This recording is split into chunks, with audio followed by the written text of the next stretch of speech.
Don't worry, James. You can. Were you eating? Sorry?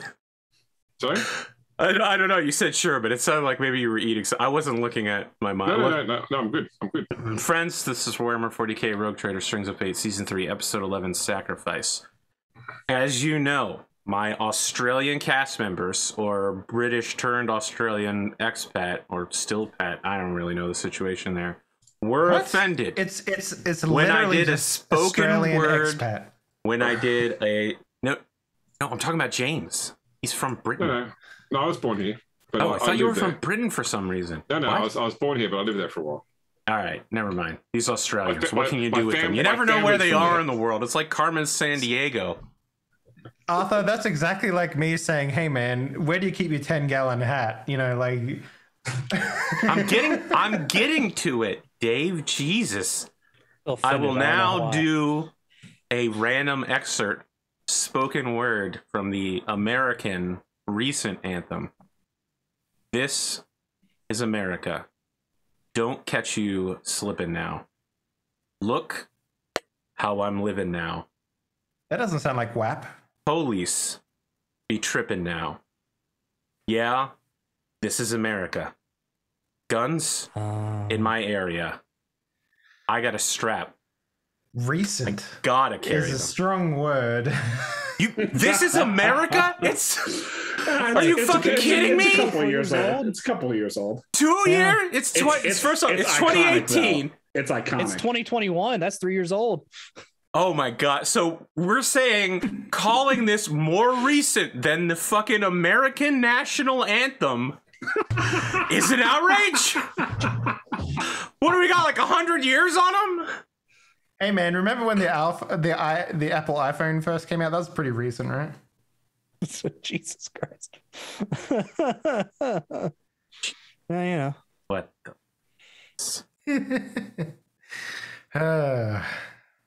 So anyway, role-playing. Listen, you motherfuckers! Yeah. Your national anthem didn't even come into existence until 1974!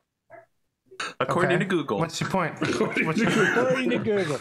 I'm sorry that we got that real fresh anthem on you right now. A vile henchman has appeared? Well, look, I was trying to find Dave, but I couldn't figure out whether he was in Czechoslovakia or the Czech Republic. That's from Carmen San Diego. Yes. Yeah, sorry. The Villains International League of Evil. Sorry. Yes. I literally just made a Carmen San Diego joke in the process. Yeah. I loved it. I loved it in the 80s when like villainous organizations had acronyms that were very clearly, you know. So, do anyone here remember the show Mask, a kids' cartoon show called Mask, where it was probably mid 80s, like around the same time as Transformers, where effectively the characters were. It was an American kids show where they all had helmets they put on that gave them special powers, and they had vehicles that transformed from normal vehicles into like fighting vehicles. It was, I guess, it was like a precursor to G.I. Joe. But the villains, the villainous organization was called Venom, which stood for Vicious Evil Network of Mayhem. And I thought there's no gray areas in 80s kids cartoon shows at all. What if you were to call the bad guys Decepticons? I mean, there's literally no way a member of that organization could be like, you know what? We're trustworthy, honorable, forthright, good people. Us Decepticons.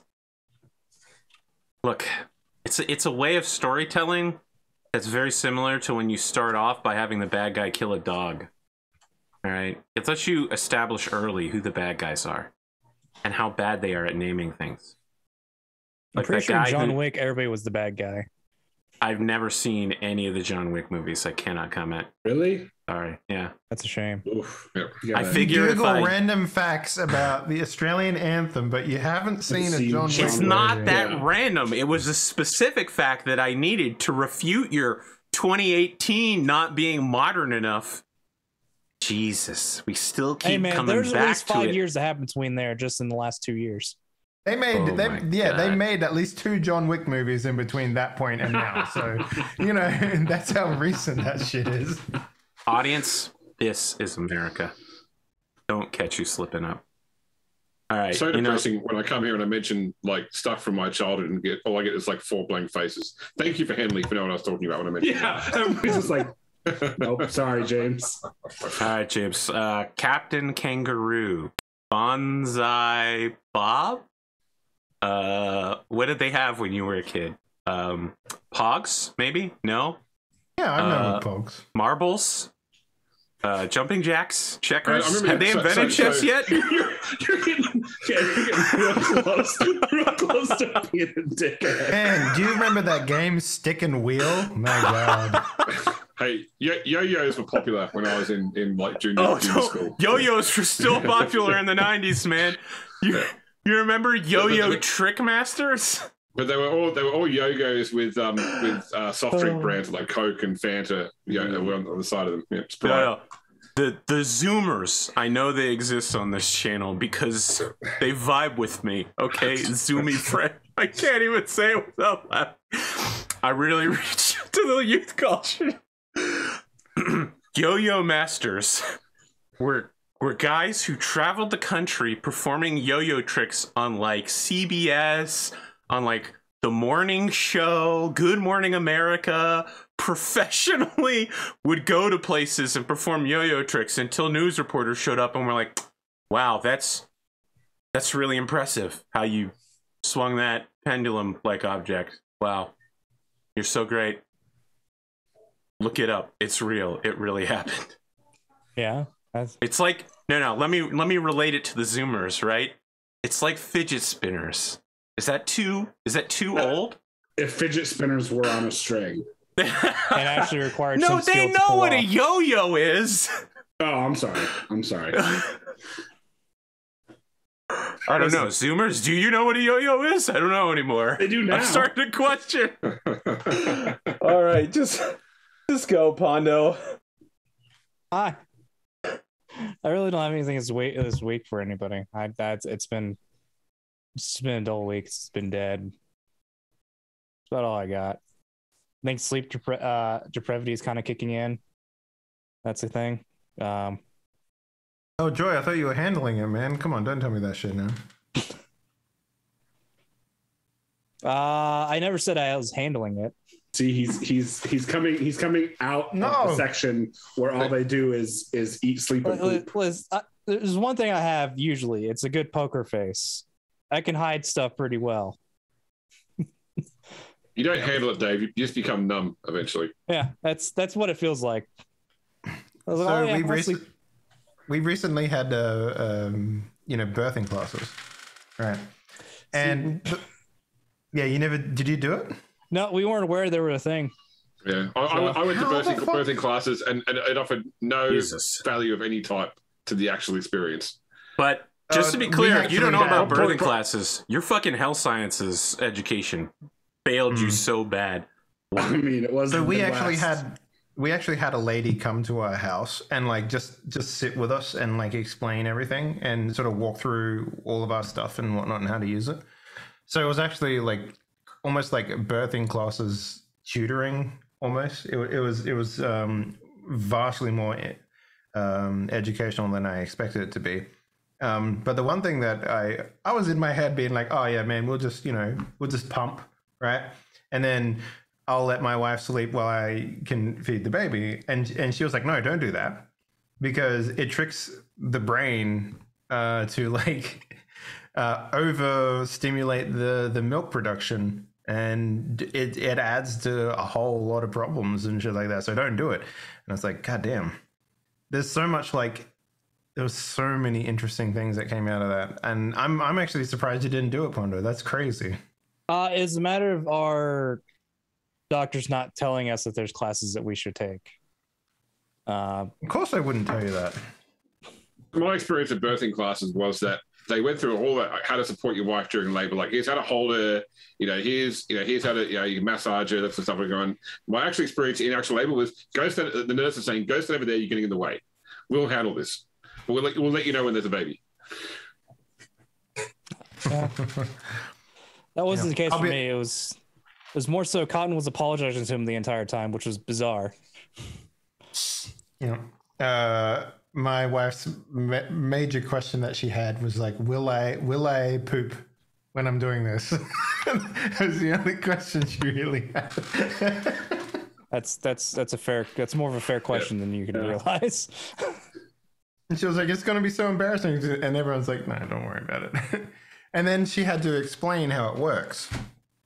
And, you know, it makes sense when you think about it. Because she had like a, you know, like one of those science room skeleton pelvises sort of thing. And like a baby, like a you know, a newborn sized baby doll. And she was like, look, here's how it works. If it's in there when you're doing it, no poop's going to come out. And it's like, oh, okay. Unless there's already poop in there. So it was like, okay. Yeah, it's it was very informative. She did a great job. Anyway, what were we saying, Pondo? Something about you being sleep deprived? Yeah, that's life. I don't have anything else. So sorry for Dave for messing up the facade that I was pulling off. It does happen. And there's not much you can do about it. You just kind of accept it. Yeah. Thanks for the resub, James. Unfortunately, you also just broke the alerts. Oh, sorry. Well, Pondo, did you solve your fly issue? I think for the most part, they seem to have migrated. It's really a binary question. Either the flies are or are not still present. I mean, there's probably flies still present, just not in the location I'm at the moment. Well, I just got the terrible news that right now, at this very minute in Japan, hundreds of thousands of female fans of Fate Grand Order are rioting on social media that Fate Grand Order refuses to release hot guy characters and that they will be switching to go play Genshin Impact, which I guess has hot guys. Yep, they normally do it in, like, they normally do, like, sets of, like, oh, you like girls? Oh, you like guys? Here's some guy and a girl in each new one or whatever. And it's like, pretty good about that. Fate Grand Order is very female waifu character focused. You know, speaking of someone who likes female waifu characters, let's talk to Henley. Look how I turned that conversation into a segue. And I knew I would do it from the instant I read that news article. So, yeah, I mean, the 19th of November was a very interesting day. Not only did we get the blessing that is, you know,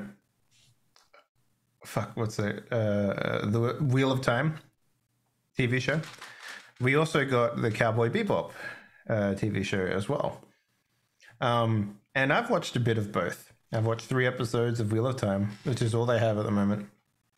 And starting the 4th episode now of Cowboy Bebop, and I can honestly say that the start of Cowboy Bebop was really rough, but because I don't know, it feels like the kung fu is like really slow paced, which is a really weird thing to deal with.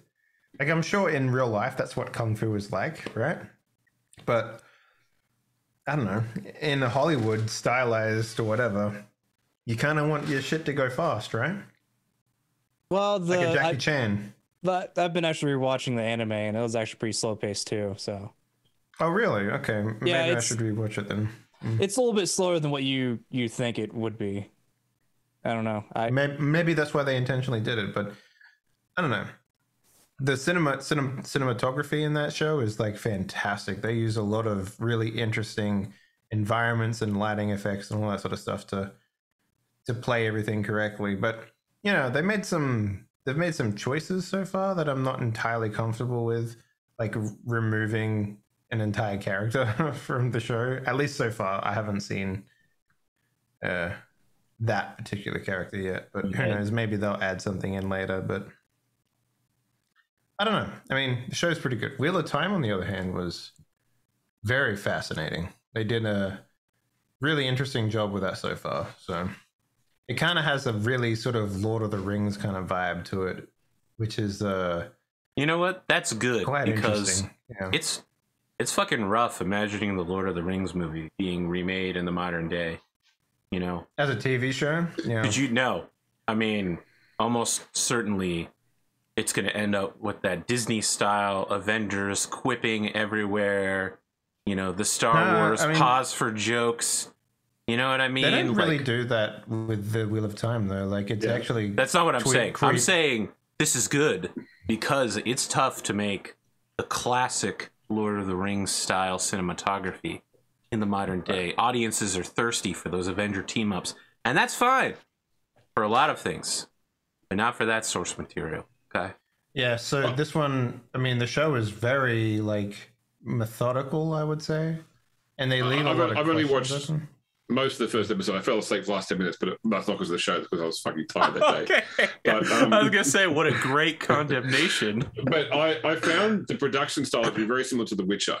Like, it's a lot of very grandiose, very, open shots, but it just has that slightly less than movie quality production where, you can tell it's a TV series, only watching 5 minutes of it, you can pick it out and say, this is not a movie, this is a TV series. But I mean, I've not read the books, but I did play in a brief campaign of the Wheel of Time RPG from when I was living in like a multi-gamer household, and one of the gamers was obsessed with Robert Jordan, and so he ran like a campaign of it. So I know a little bit about the setting and like some of the major characters, but never read it. What was it like suffering? I mean, it's always hard to get into something. I mean, what was your power level? Poor Henley has to get into this game where he's not a part of the fandom, and the person running it, heavily is, and so I appreciate. Listen, that's what it's Henley's like gonna feed you that shit. He was on a Warhammer 40K show before this one. Don't listen to his shit. That was a joke. That was a joke. He's show. bad at remembering things that has nothing to do with his experience with Warhammer 40K. Okay. All right. So hold up. No. Astropaths were literally like a barbershop quartet choir that would sing. Amazing. Perfectly canon as far as I'm concerned. There's certainly weirder shit that's happened. I don't want to we had a literal beach episode in that show, okay? Like, we have one on this one, but it would be us charging the beach. Quick question then. Okay, so if you want to do a game based on an IP, and you've got a person who is mad into the IP and a person who is not, who's the better GM? Who should be the GM versus who should be the player in that environment? The presupposition of this question is that the GM quality is equal between these two people, which is impossible because no two people share the same biases and life experiences and presentation style. I have a follow-up question to you, though, James. If the fanatic is a player, are they allowed to comment on? Can we get on screen now? Can they? Yeah, bunch it. Then wait. Off you go. Sorry. Eat your lunch before you get the TV. And Dark Dad. We could have just had him ask if they knew what yo-yos were. There's so many questions we've left unanswered. Man. I only asked Dave because you want Arthur to run Vampire, right? But you're obviously more a Vampire fan than Arthur is. So you're asking the less experienced person to run the game for you rather than you offering to run the game for them. I can almost guarantee that for me, though, if Arthur was to run it, I would enjoy just being in the world and playing the systems more than playing the actual lore, right? That's me personally, but mostly because I love the role-playing potential of that system more than I love the actual Arthur could literally make up an entire lore of his own. No. You're gonna go into a 1920s speakeasy bar, and there's just gonna be a vampire behind the counter, licking somebody's neck, oh, this one's a little salty today. All right, we're good. This is what we got on tap, boys. So drink every last drop. And the blood bags that say "Let the beast out." So my only concern with all of that is specifically if the player is a fanatic, how much are they going to be interceding? No, that's wrong. This is how it goes. Because I've definitely played with those types of people before, and it's a frustrating experience. So I would prefer the person who is the lore fanatic to be the GM, only because GMing someone who is a fanatic would be hellish, I would say. AP, was I hellish when you did the Pokemon thing? I don't know why you think you had more experience with Pokemon than me. So anyway, listen, just James, knowing the Pokedex does not mean you know more about the Pokemon universe. You realize I know a lot about right? the Pokemon universe too. I feel like I did a pretty good job adding a Irish, Hawaiian. How dare you? Your presupposition that there's such an enormous gap that I know nothing about Pokemon? You've admitted it a couple times before. I know that I know more than Pokemon than you because I know that Eevee is the superior Pokemon to all others. And everyone recognizes this. Even people that know nothing about Pokemon know this. It's you and me, Pondo. I know it's my destiny. Pokemon. Calm down, Jessica.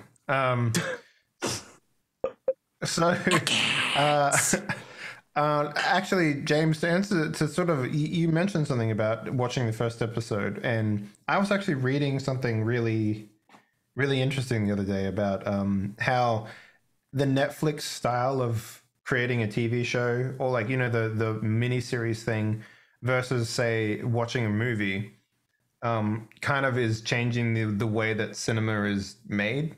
Was kind of interesting because when people make a TV show for TV or make a movie straight to TV, they tend to do a lot of close-ups rather than, say, wide-angle shots, because on a TV, on a smaller screen, you're missing out on a lot of detail. Like in, say, like Lord of the Rings, where they have those big sweeping shots of like armies attacking each other and all that sort of stuff.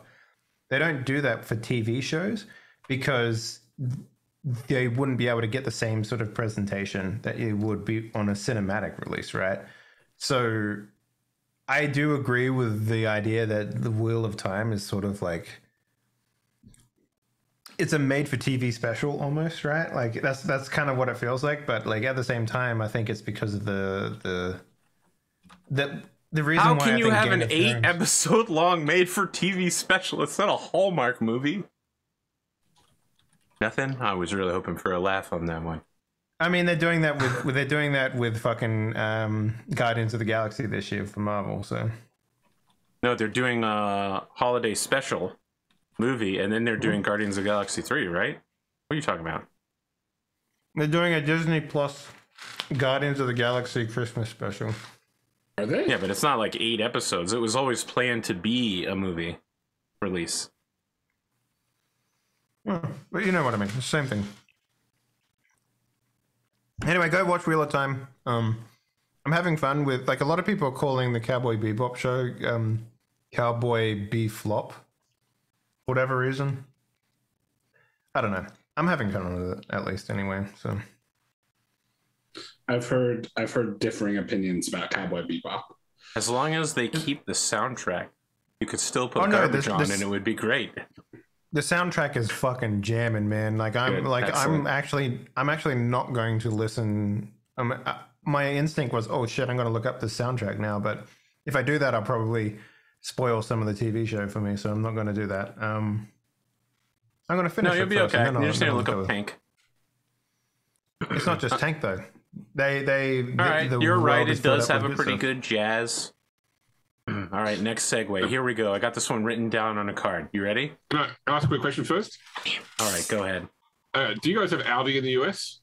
Yes. ALDI? Yeah, okay. No worries. There's like the same, like, my wife's going to the shops and I said, can you bring back some chocolate? I mean, like, bring back like a Snickers bar or, I don't know, like just like some block chocolate. And she's always been to Aldi because she bought this fucking, I don't know what it's called, Chasseur milk. So she's obviously been like one of these off-the-wall supermarkets to get shit I've never heard of. Anyway, just complaining. All I wanted was fucking Snickers, and I got a fucking. Yeah, but continue Like, your segue. I wanted some. Look, some I chocolate, get it. I understand. I understand you wanted a Snickers, but I have to tell you, that thing definitely tastes better than a Snickers. Unless you specifically want a Snickers, I feel like you're better off. All right, here we go. Been planning this one for 2 days. All right. You know, recently I've been playing a lot of Kerbal Space Program, and if there's one thing I learned in the process, it's that any pilot who intentionally tosses themselves out into deep space should never be recovered and left for dead. Meanwhile, let's segue over to Big Spoon. You like that one? Yeah, that was pretty good. That was pretty good. I bet you didn't know where it was going at the beginning. I've actually definitely done that to some of my Kerbal crews. But why? Why would you do that? This is unrecoverable now. Why would you just leave them on the ground? No, they're not on the ground, dude. They're in deep space somewhere. No, that's what I'm saying. Why would you take them up there to intentionally jettison them? It wasn't my intention. It just happened. I seem to recall you opening a door, but anyway, I also have been watching a couple of new shows. I've watched The Wheel of Time. I haven't started Cowboy Bebop yet, but I've also been watching Arcane on Netflix. I used to be a pretty big League of Legends player, so it's been interesting seeing that universe from I've always thought, like, dude, this would make a great, like, this could make great TV, and so far Arcane's pretty good. Let me cut in here. Sure, go ahead. To make several points and then ask some questions. One, League of Legends is shit. Riot Games intentionally carried out years of psychological operations on its player base and then casually admitted it afterwards and was never held accountable for any of the weird shit that they did. Number two, they have a fucking crooked command staff that treats their workers like shit and absolutely treats women like shit even more so. Number three, the guys who made Battle Chasers made this new League of Legends game, right? It's called like Dark Water or something. You don't know what I'm talking about? It looks good. But here's the thing. I agree with you. The League of Legends tapestry is this beautiful weave where it feels like you could really get in there and do some characters. And I understand there was another League of Legends. It was, instead of an animation, it was like a full-on anime with Matt Mercer in it. What was it called? A League of Legends. Was it League? Anyway, oh no, it was Dota. It was Dota. Dota. Never mind. I was gonna say. All right. So look, people are losing their minds over Arcane. Apparently, there's some character named Victor who's like the ultimate husbando friend zoning you or something. I don't really. The Zoomers speak a different language than me. I can't understand them anymore. Yeah. I mean, I haven't played League of Legends in over half a decade. It concentrates on Jinx, right? Like she's in all the promotional material. It's the so from what I've seen so far, Vi is in it, Jinx is in it. Victor. But the thing is Jinx is a total psychopath. Yeah, but so it starts out when they're kids. And so it's then kind of like she learns to just kill random people with explosives. I haven't constantly, gone that far, but okay. So there's and this is actually one of my favorite parts of the setting is the dichotomy between Piltover, the Piltover city, and Zon, and they're both kind of technocracy style places, but Piltover's the good side and Zon is the bad side, and so it's kind of I don't know, it's been very interesting so far, and I like the animation style. The voice acting is pretty great, and I just feel like the League of Legends like universe or setting or whatever you want to call it is just rife with this kind of opportunity for storytelling, even though Riot Games is a really fucking shit company. And the people who play League of Legends tend to universally be some of the most concentrated toxins in the entire world. Yep. That and Counter-Strike will get you halfway to Fortnite. Yep. Sorry, James. I know your kids like Fortnite, but I'm just speaking it like it is. Right. One Keeping it 100. Sorry, what? Kids like, I said one child likes Fortnite, but all my kids seem to like, they keep putting up like AMVs, League of Legends, like promo videos on YouTube. None of them have ever played League of Legends, but they all love the sort of videos they put up on YouTube all the time. You mean like the trailers like Rise and such? Yeah, they do a pretty good job. Yeah, like the like it's a great looking game, man. Like it looks awesome. I was gonna say, you said AMVs, but that's not what those are, because AMVs are American and your kids should not be watching them. They're fucking trash. For those AMV's that don't know, anime music video, isn't it? Yeah. So anime music video was like a late 90s early 2000s things where Americans would you just want to download Linkin Park and you end up getting a fucking Dragon Ball Z fucking video. They would take their favorite scenes from one or more animes and put them to a song. It was like making a mixtape visually, but 20 times more garbage.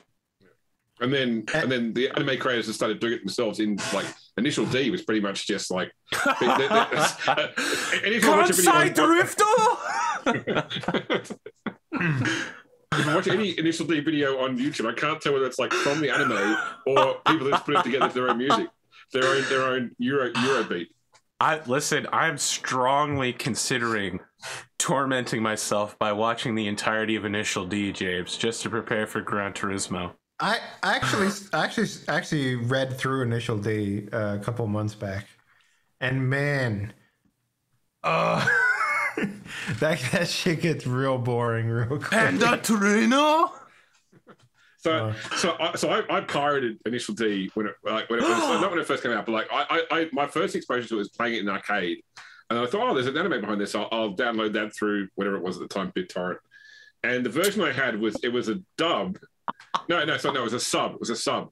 But like every time there was like music in the background, they also put in the sub of the lyrics.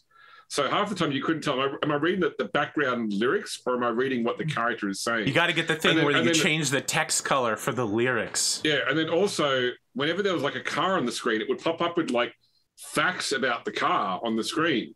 You know, like or like say, when the character says, is that this kind of car? And it would come up saying, this person thinks about this kind of car because the headlamps are shaped the same way on that model of car. You know, so it was this really weird experience. It's like taking all the editorial notes from the side of a manga and putting it in an album. Very informative, though. Very informative.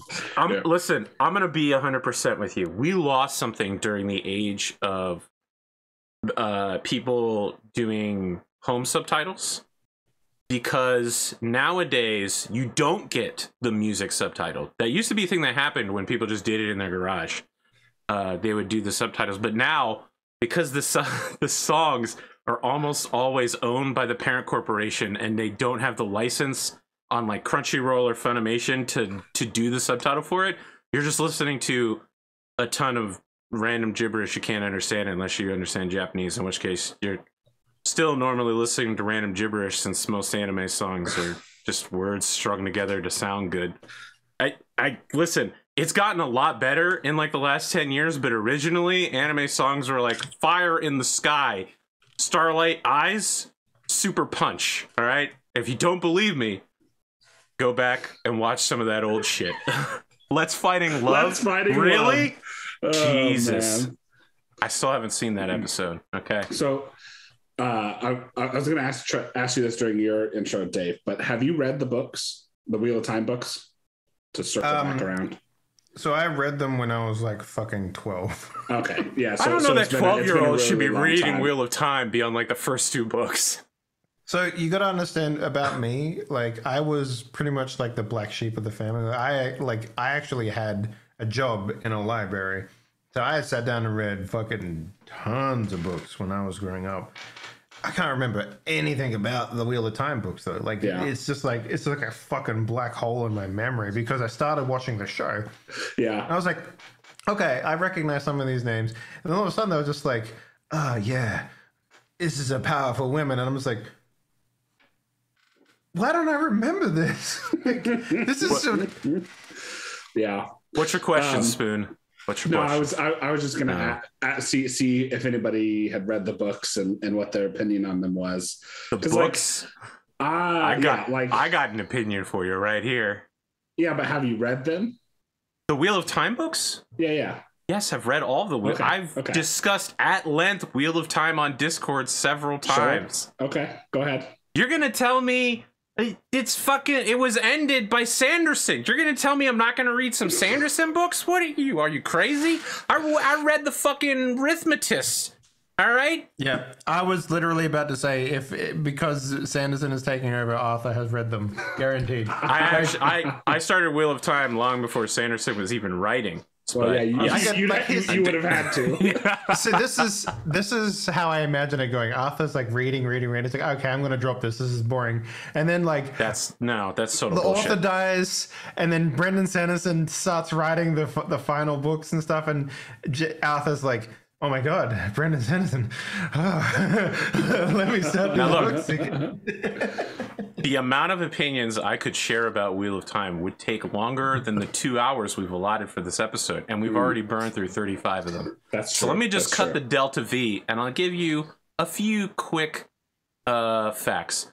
1, the final book was supposed to be 1 book, but Sanderson split it up into 3 books.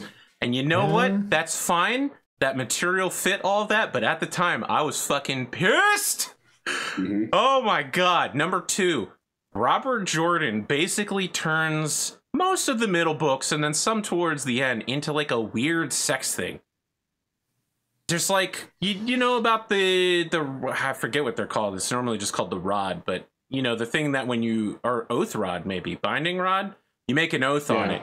There's like a whole scene where people are like, if you don't use this to swear your eternal sexual loyalty to me, we'll kill you.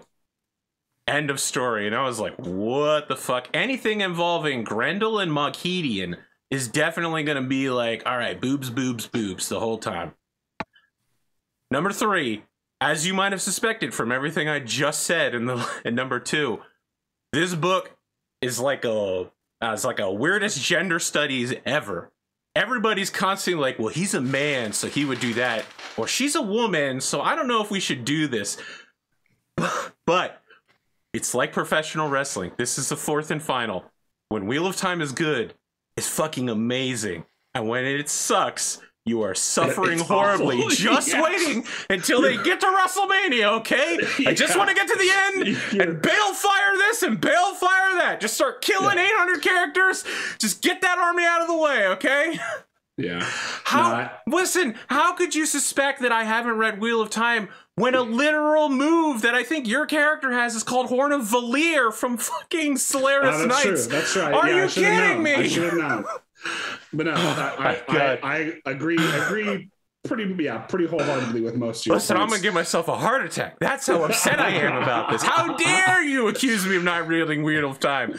I waited for each individual book to come out after I read like the first 5 or 6. You go years between them, and then you go through them and you read them again, and then when the next book's about to go down, you reread that one again just so you figure out what the fuck was about to happen. Yeah, and then you'd have to read all of the description of food and the description of cities that was basically copy pasted. Like, now look, man, I'm gonna tell you.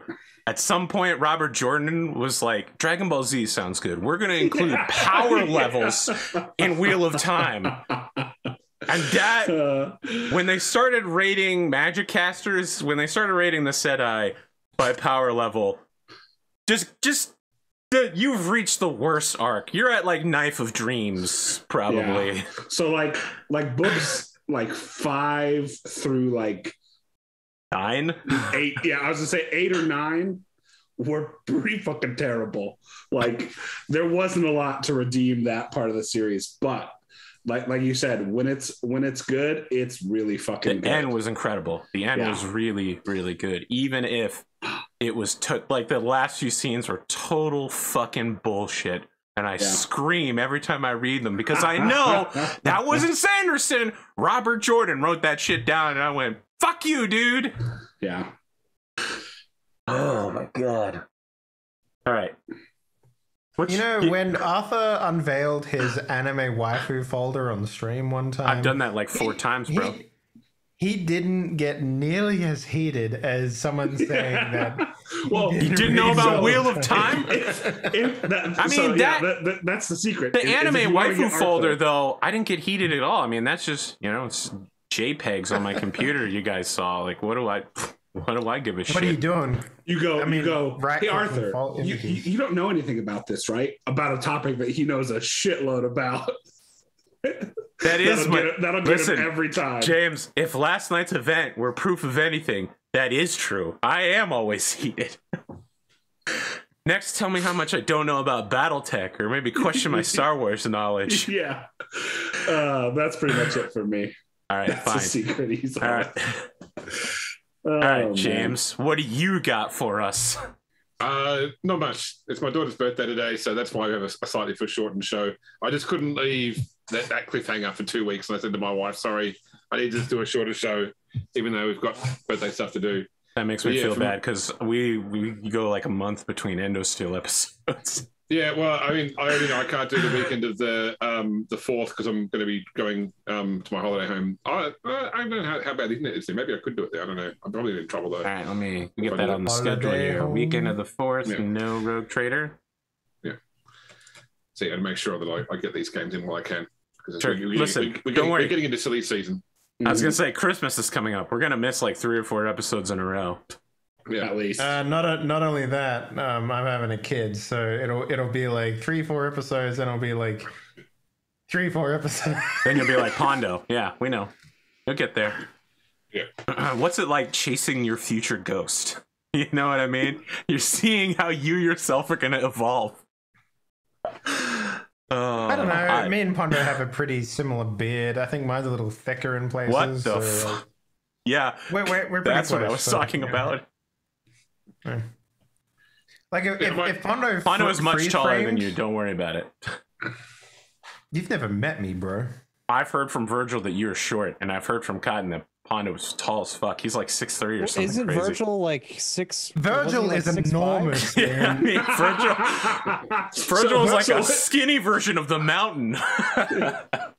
Virgil is like everyone's short to Virgil, man. Jesus Christ. I'm 6'2", 6'3", around that alone. Yeah, I'm 6'1". So Sorry, I'm over here 5'10". I'm 6'4". I need to fucking Google these numbers. Apparently, really 6'5", but you're doing centimeters to Heresy spoon? 2.56, right? Centimeters to inches. Yeah, I'm a tall big dude. Yeah. Been playing sports all my life, so. Wait, I need to change it to feet. Hopefully basketball. I mean, you can do inches, and we'll do the math for you. It's just divided by 12. What's your centimeters, Dave? I got you. Just tell me. I'm like 180 to 183 last time I checked. So 181 is 6 foot. Yeah. Right, I don't think I'm 6 foot, so I'm probably like more like 179 then, I guess. I don't know. Last time I measured myself, I'm the shortest, actually, chat. I'm the shortest, which was what I was trying to make fun of Dave for being, I think.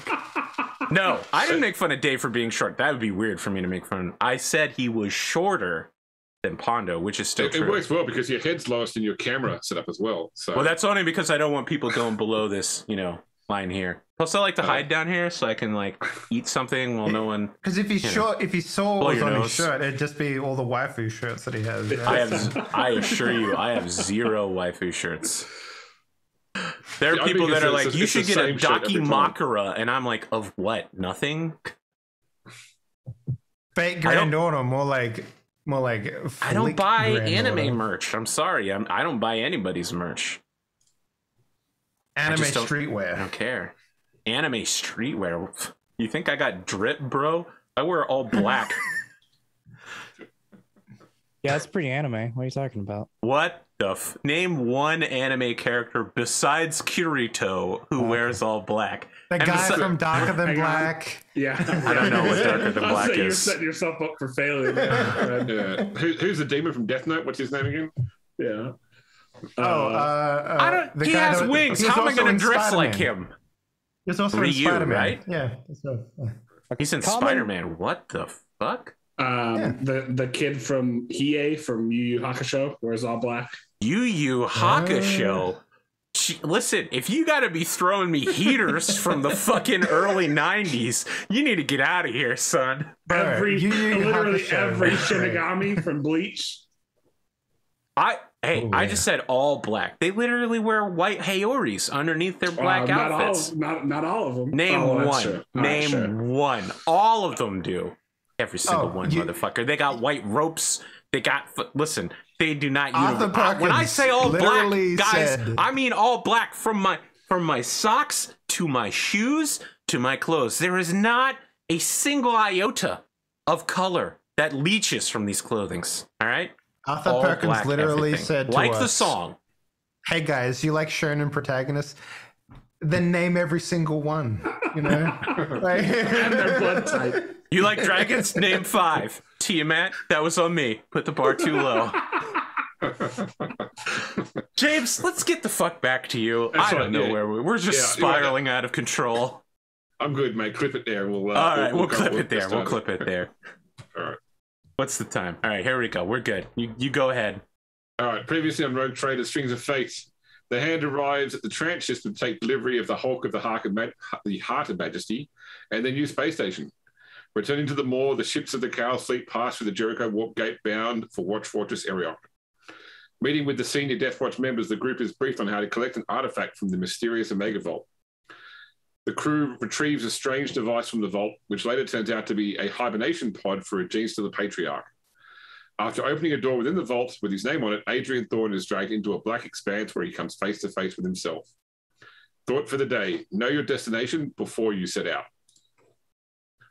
So, I think that we have that sort of moment where the recap ends with like the last scene of the last episode playing in. One thing we see Adrian starting to pray, and then looking up and seeing a figure coming out of the darkness towards him, which is just himself with a cybernetic eye, looking a little bit more weathered and world weary than before. I don't know, are you jaded already or not?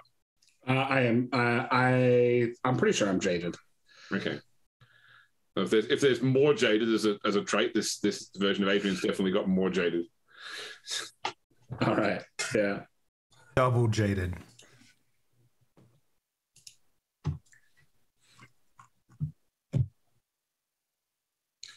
So, how would you respond to seeing a version of yourself in this place? Well, I obviously don't die here then. But so you're saying something else? Sorry.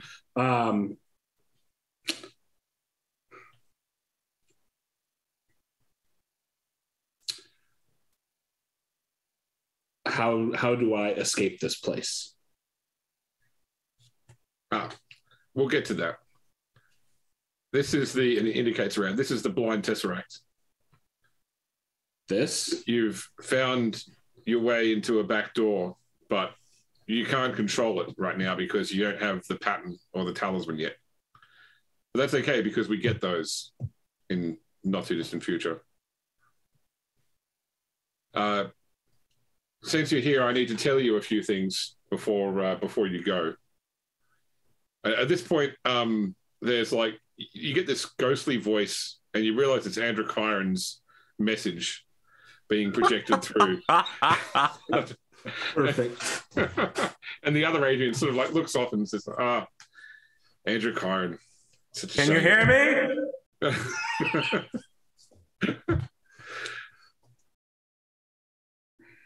I remember him. Yeah. Such a shame. Oh my God, James, no! Foreshadowing. Bum, bum, bum. Oh my God. So I'm not allowed to tell you too much, but I do have to give you some warnings. But any questions first?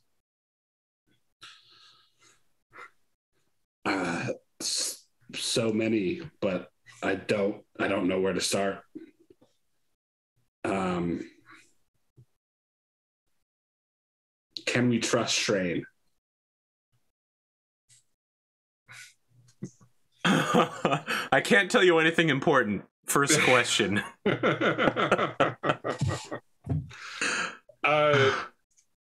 In general, probably not. Right now, he's not our enemy. Okay. Yeah, but Pierre's gonna have to make some tough choices. But I'll let you say that for yourself.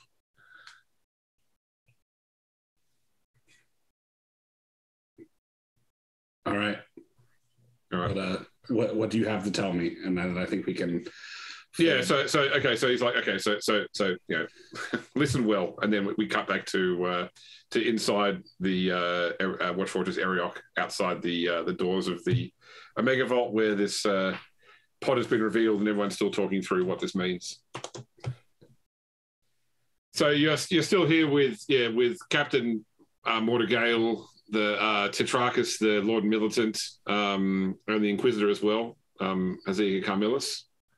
Shrain is probably here too, as is the biologist that was interested in the Patriarch.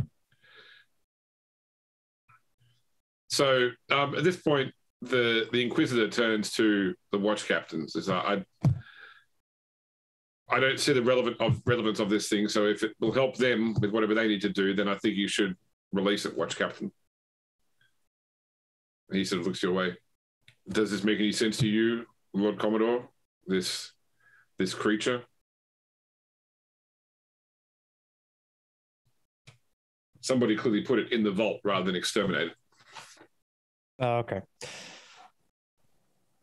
Are you asking me as to why it was in the vault and not just straight killed? I'm asking you if it makes sense to your mission. You said you were brought here by directive from Shrain that you would find what you needed here. Is this right? What you need? And like you get the impression that he's very interested in your answer because it will let him measure your worth, how you plan to use a xenoform like this. So my knowledge on gene steals in general is a little bit spark notey. I know the basics. My knowledge on how I believe it's called a patriarch is that it sends a signal to different hives for it to come for the Tyranids, correct? To consume? That's in line with what we know, yes. Shrain interrupts her at this point. So this thing is psychic. So maybe we secure it somewhere and we have this conversation in private.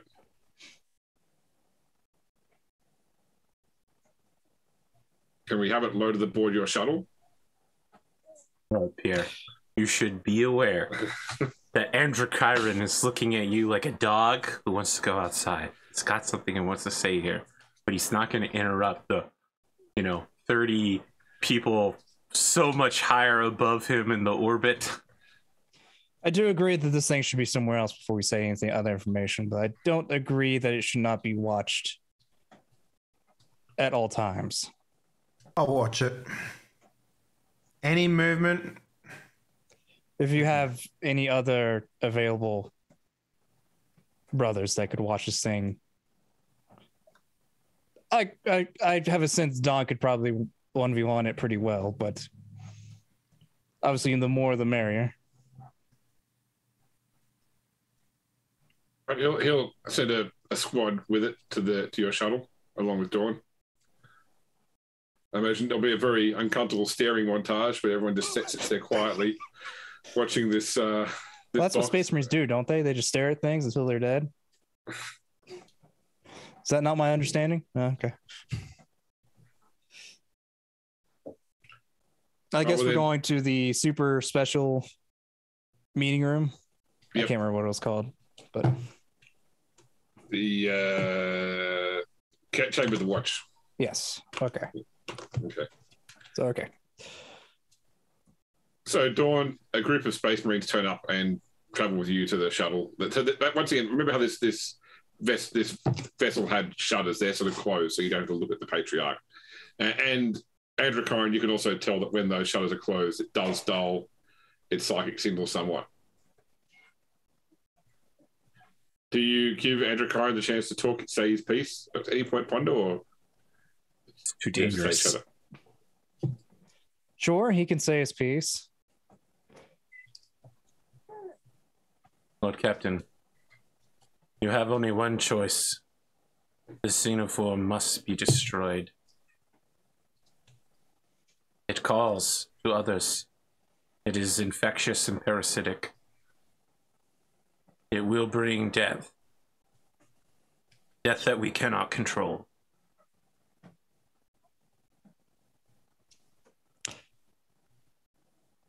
I know you're right. Unfortunately, I do need it, though. I'll have to decide on that on my own. What, sir? You wish to call this alien fleet out of our path? Do we not go to this ruined city of the Drakari? Why should we care if they are in battle? Would that not make it easier for us to slip in? It Do may we or care may for the not. machinations of Selene Morn so much that we could not rescue this prince without it?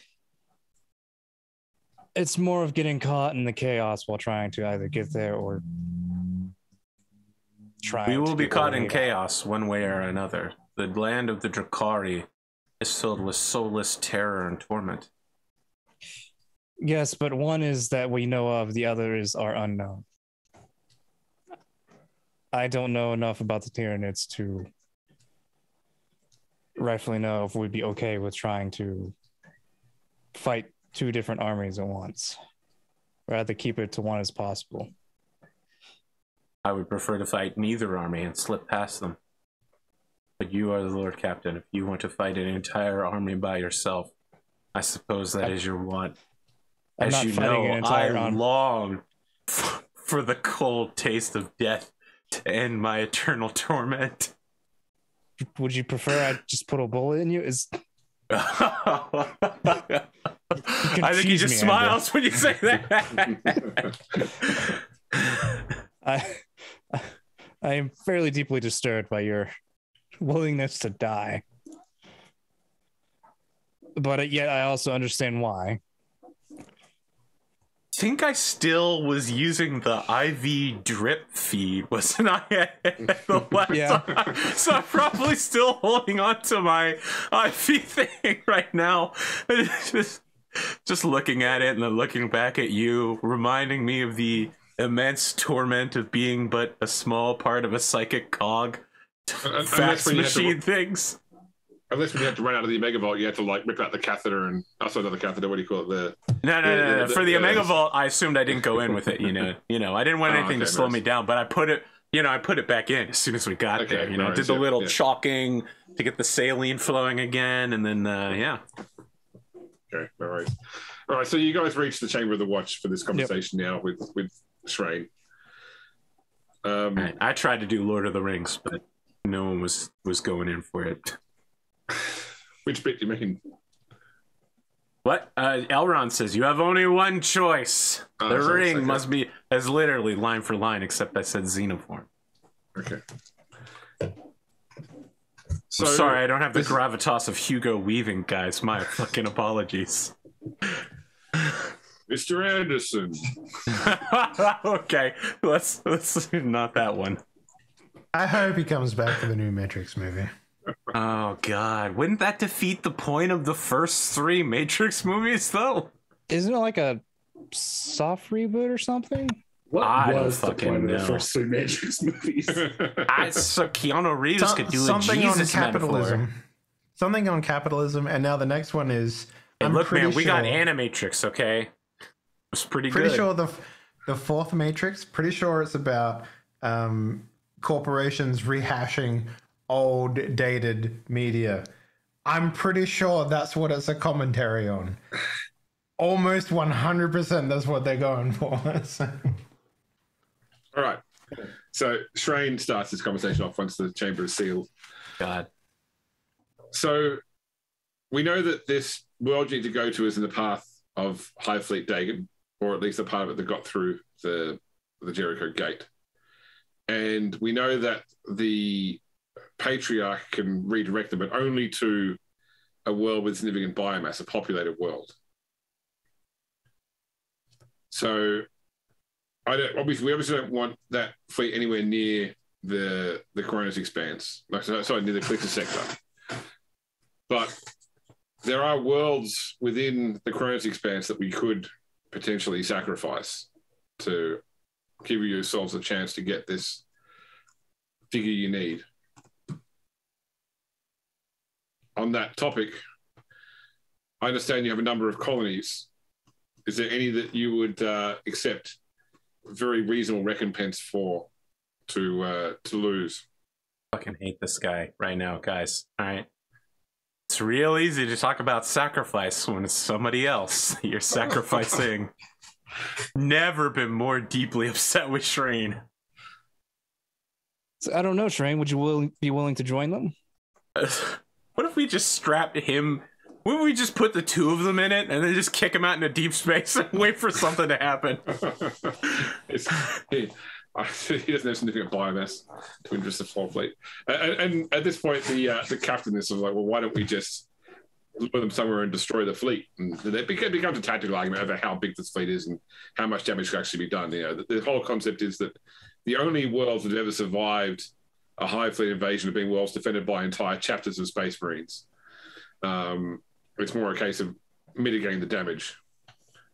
But nonetheless, Shrine comes back to, it's not, we can't use this, you know, this thing is the beacon, but there still needs to be the food there to entice the fleet. It won't, let me ask you a question, James. Yeah. I'm about to do some shit where I'm interfering with canon here, but we know that psychics can communicate with this thing. And specifically when I did so, I heard other voices. I'm assuming I'm hearing the other Tyranids, right? Could I, as a message sending specialist, could I activate this and just be like, all right, right here in deep space, there's so much yummy biomass. What's up with hello, fellow Zoomers? So when you attempted to amplify the signal, that's how you managed to draw the James. I didn't try to amplify the signal. I tried to, listen in. You repeated. You repeated it. You said whatever that. I sang it back. You said sang it back. That's right, and that's what attracted Gene Stealers to you. So apparently you can, have some influence in that way, but you don't really know. Like you're trying to convey animalistic urges rather than actual messages. You're not sure how well you could do this. I mean, you certainly could do something because it works. Androchiron trying to pretend to be gluttonous. No, it's Androchiron like, I'm ready to die. Oh boy, I can't wait for it. Come get me. There's so much food here. I'm so ready to be a Tyranid hamburger. This is it. This is how he goes out. I mean, don't get me wrong. If you can find another way to lure this fleet, then that saves me a lot of money. I'm just saying that if... this is me asking you, James. Could Androchiron... Okay, no. All right. No, I didn't say that. What I'm saying is you feel that you could do something. You don't know whether you have the force of will to influence the entire hive fleet. But certainly when you echoed the signal, Gene Stealers came and they tried to eat you. All right. Get some of them genes. Please excuse me. I want to cut in here real quick. I've run through some numbers in my head. I don't have any assurances, but I can communicate with the main Tyranid fleet. It's here. This Dagon, you call it? I could possibly draw some or all of them off. I'm not really quite that sure. It feels like it's going to be a roll of the dice, really. There's a sounds like a bit of a push. There's a significant NPC glance shared between the Inquisitor and the Watch Captain. A great phrase, guys. So good. Here, let's all give a significant PC glance to somebody else on camera real quick like that. Because Chris watches this show, he's now brought that into my face-to-face gaming group now as well. So but when you it's a thing that's easy to understand though, right? Like when you hear the phrase for the first time, you're like, what does that mean? But then when you see it in action, you see someone that's like, yeah, it's like oh, that was a pretty significant glance. The opposite of this is James Bond telling that guy to take his hand away from his fucking ear in Casino Royale. The opposite of a significant PC glance. Yeah, exactly. That's right, Bond. I see him right now. So the Inquisitor turns to you, Androchiron. You risk madness to try and link your mind with the Tyranid hive mind. What is the madness of one compared to the life of an entire colony of good, hardworking, loyal, Christian... No, wait. What's our religion? Imperial? Is it just Imperial, right? Yeah, the Imperial cult. The Imperial cult. Okay, Imperial cultish citizens. They live good, clean lives, farming rocks or whatever it is they do. Farming rocks. Back to the rock mine. No, it's a rock farm. If it was a mine, they'd be miners, not farmers. Don't get me wrong. That rock. The Inquisition has sacrificed individuals. The Inquisition has sacrificed worlds. Of course. I'm more concerned with the outcome. The cost is negligible either way. The outcome is more important. It should be noted that if I go insane, I am an extremely powerful psyker. I could probably kill everyone in this room very quickly. It is a huge risk. Andrew, I need you to shut up now. The sound of several bolter pistols being loaded. Oh, please don't worry. I'm perfectly sane right now. All right. The watch captain pops in now. It seems that whatever you will do with this thing, it doesn't involve this watch fortress, in which case I want it off. You can continue this conversation heading back into the Koronus Expanse. You sure you don't want to destroy it, watch captain? Real quick, just before anyone takes it off your hands? The Omega Vault offered it up as a solution to a problem. Damn it. Look, I'm real close to just using mind control on somebody here. They're just saying, all right, it's under my authority now.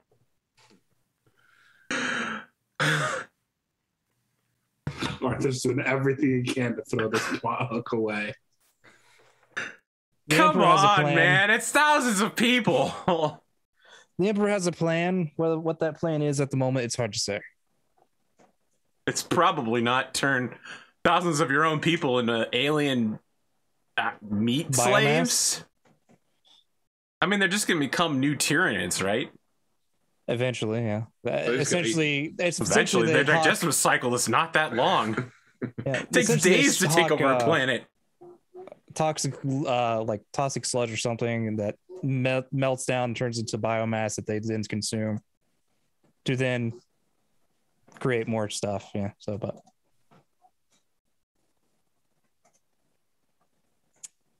all right. So the watch captain is definitely ending his hospitality and encouraging you all to get the fuck off his station. That's fair. All right. Thank you, watch captain. Okay. No worries. There's probably a brief argument between the Inquisitors again before you leave, but it's not my problem. They have their own arguments. Yeah, that's right. So shortly thereafter, the three of you are all together on the ship with this giant case, wondering who's going to fly back to the Hand. Although I think Pierre can actually fly, can't you? Yeah, Pierre, I can. We've had this discussion before. It's okay. Okay. So meanwhile, back in the Tesseract. So future Adrian has just finished saying so. Well, hold up for a second, James. I have a question. Okay. When you introduced the blind Tesseract to us, you had indicated previously that this is from a previous campaign that you had run, and that a dude made a deal with a demon and was like inches away from completing it, and then they threw him in the blind Tesseract, right? Mm-hmm. And the reason they threw him there is because time doesn't exist there. So how can Adrian be having a time side scene at the same time we're doing this scene if time doesn't exist? That's the question. That's all I'm saying. We're in some... Listen, we've just charted Deep Space Nine emissary territory here. We're getting some weird shit. So please go ahead now that I've ruined it. That's right. The Tesseract exists in all times and all places at once. So the conversation Adrian's having right now actually happened yesterday and tomorrow. Whoa! All right, you got me there. All right. Okay. So future Adrian has just finished off with. So make sure you don't forget. Now, we need to get you back to the Hand. At this point, other figures come out of the darkness around you. You recognize them as Harlequins of the same group that you've seen previously, including that they're led by the Shadow Seer that I think you met once before. Mm-hmm. Yeah. And they sort of, like, without saying anything, indicate that you should follow them. And future Adrian says, whatever else you do, you can trust these ones. We couldn't have gotten to the Tesseract without them and without the sacrifice that the other Eldar made. Okay. So be it. So, and also remember when the time comes to tell yourself what I just told you. Right. Of course. He goes back in the darkness, and the Harlequins lead you to effectively what looks like the other side of the door you came through. Okay. And they indicate for you to go through. I will go through the door. All right. I see the Omega Vault, and it's closed. You step into the Medicaid deck of the Hand of Calixis. Like you've just walked through the bulkhead. Gotcha. And Dr. Kudasco looks up and is like, "Oh, what are you? Oh, man, are you okay?" It's like he's looking at like your face is all gouged and bleeding. It's like, and he like yells for like an orderly or a nurse to come and like get you on a gurney. Yeah. I believe, doctor, I need a cybernetic. It's not the blood loss first. All right, so they are now tending to you. Fantastic. You don't need blood. Just shove coolant in it. It'll be fine. So you guys take the shuttle across to the Hand, and you're on board the Hand once again. Where do you want to put this thing in the ship? Outside the ship. Essentially, I want to put it into some sort of bay or some sort of room that can easily eject this thing into space if need be, if it tries something. You misunderstood me. I want to have at least like 4 gnolls stand right next to the thing to stand guard with weapons, and then a couple other people with autocannons pointed at the thing, then strap a bunch of explosives on it. I've seen this in Pirates of the Caribbean, and they still don't actually defend the heart. You know that, right? Like, something will happen. No matter what level of preparation. James, don't have a Don watch it. When I said I was gonna watch it anyway. Like I don't think I'll be able to sleep too well knowing that there is this disgusting creature on board. When I said outside the ship, I meant on like a free float path away from us.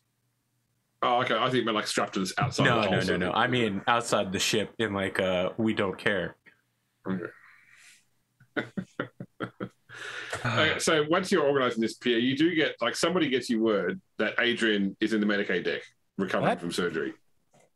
What? Are you sure it's not someone else that's look-alike? I mean, I just had the message I was told, sir. This sounds preposterous. I'll be right there. Where's the golf cart? You want me to go in and do a deep cleanse of his mind, make sure everything's okay in there? Sure. Erase the last couple of hours of memories. What's a golf cart? The thing that Nero always drove around that I think space golf cart. Okay. I've heard that name in some of my files, but I never met the man. Okay, I guess I'll go head over to the med bay to see this supposed Adrian. All right, James. I immediately read his aura to make sure he is who he says he is. Okay, so when you head in there, like he is like in recovery, having had surgery, to replace his eye. Henriette is in there as well at his bedside. His aura looks intact. He no corruption, no insanity.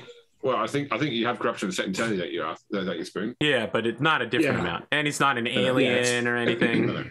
No. You have to tell me if he's an alien. It's the law. All right, it seems that it is him. Adrian, did you get my message? Is that what guided you back here? I did get your message, yes. Thank you. He said yes. I did guide him back here. Everyone heard that. Thank you. I'm leaving now. I'm not needed here anymore. Go find a feeding tube. I have several questions. Yes, we have some things to talk about. Okay. Did you bring the creature with you? How'd you know it was a creature? Well, let's just say I've learned some things that will be useful in the future. Oh, that's right. We You're named being the awfully patriarch vague with me. Adrian. Please explain. There are some things I cannot tell you, but Oh, of course. like for instance, whether you decide to use it or not, I don't know. But Can you tell me how you got back here? Eldar, the Harlequins helped me. Very convenient. Yes, Very inconvenient when they decide to help. It does seem they run on their own schedule, as it were, but they are trustworthy in this respect. I'd hope they are, because they figured out a way to stop time for bullets not to hit them. So what else do you know besides, obviously, you know it's a creature of some sort? That we're just that it can be of use to us if we decide to use it and sacrifice whatever world we put it on.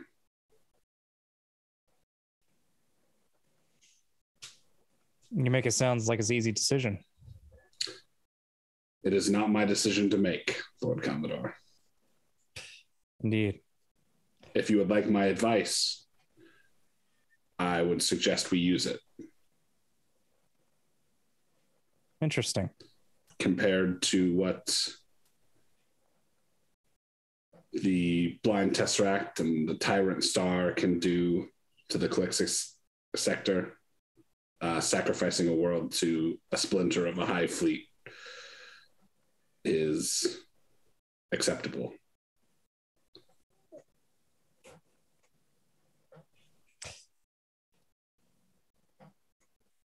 Seems like that. I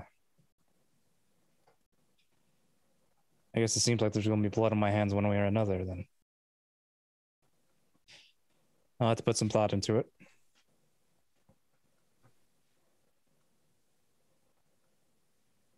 Okay, so since Henrietta's in the room as well, she chimes in. Oh yeah. Since Oh hi. Since we're back in the Expanse and we have 3 ships, I mean, I know that you've been waiting to get back to your colonies, but we could split up and collect some of the funds that were being held there, deal with these issues that were being communicated about. Maybe we should get all the captains together for a planning session and work out how we're going to tackle this going forward. The fleet is strong together, but we are limited to only one space. You're correct. I just want to jump in here and remind you that the whole deal with Selene Morn is that we are bringing ships to join her fleet in order to fight the Drukhari warlord. Yeah, but we only we send all our ships away right before we do that. No, we only had the one ship when we made that deal, I thought. Yeah, there's no way she would have ever heard news that we have 2 more ships in the whole year it's taken us to... That's not part of the deal, though. We haven't even made the deal yet. We're going to show up and she's going to be like, where are your 3 ships? You brought one broken-ass little raider? This is what you bring to join my fleet? Where's the Heart of Majesty? Where's that shit? What? Are you joking? Who's that by? Is that the real Cowles behind you? I'm a Drukhari. I don't take well to jesting. We don't have a sense of humor. We lost it when we lost our souls.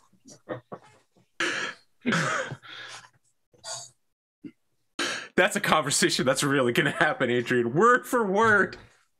Yeah.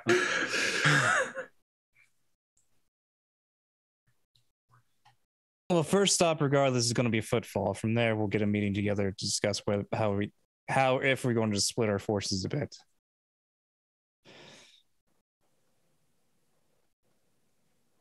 I'll remind you, Spoon, specifically that so future you did imply that at some point between now and then you did acquire both the patent and the talisman. That's right. Yeah, and you had previously, the idea had been mooted that the the witches on Footfall could help with the pattern.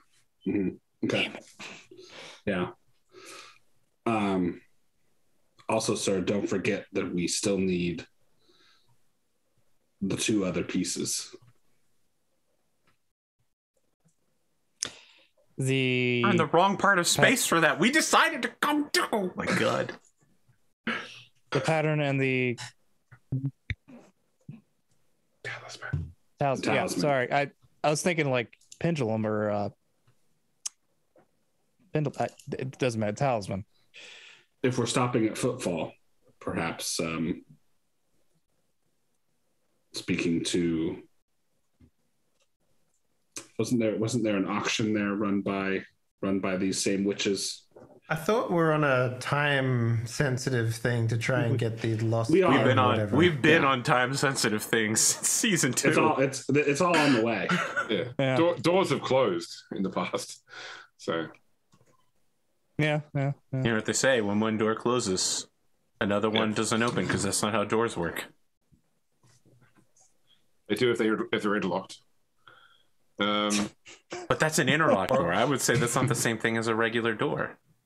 I would call it an entirely different device. So I think it's called the Obsidian Emporial, is the auction house that brokers for the witches. The witches. Yeah. Fuck. What do I have for the witches to give? Okay. All right. Yeah. Obsidian Emporial. They're the group.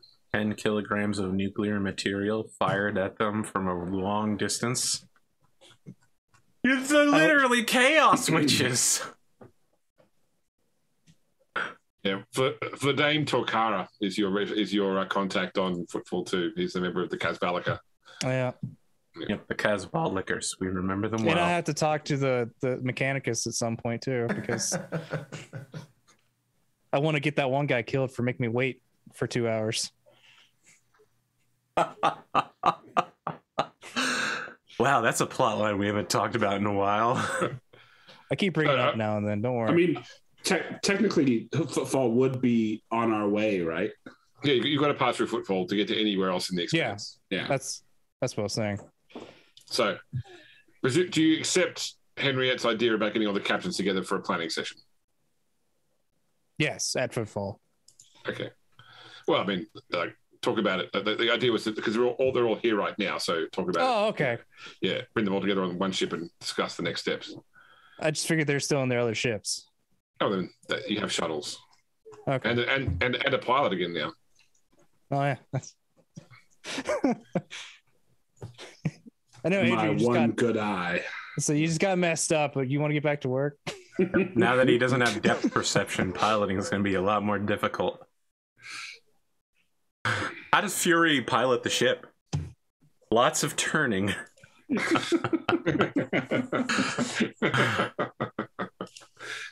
Well, 2 wrongs don't make a right, but 3 less do.